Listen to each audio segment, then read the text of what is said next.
அஸ்ஸலாமு அலைக்கும். நபி வழி மருத்துவம். தேள் கடிக்கு சிகிச்சை. ஹல்ரத் அலி அவர்கள் அறிவித்துள்ளார்கள், ஒரு நாள் இரவு நேரத்தில் நபிகள் நாயகம் ஸல்லல்லாஹு அலைஹி வஸல்லம் அவர்கள் தொழுது கொண்டிருந்த போது ஒரு தேள் அன்னலாரை கொட்டிவிட்டது. அன்னலார் அதை அடித்து கொன்றுவிட்டார்கள்.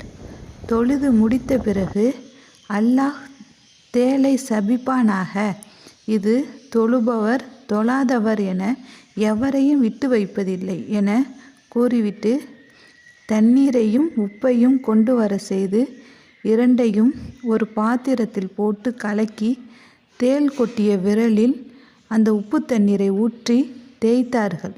மேலும் அல் ஃபலக், அன் நாஸ் ஆகிய 2 சூறாக்களையும் ஓதி கொண்டார்கள்.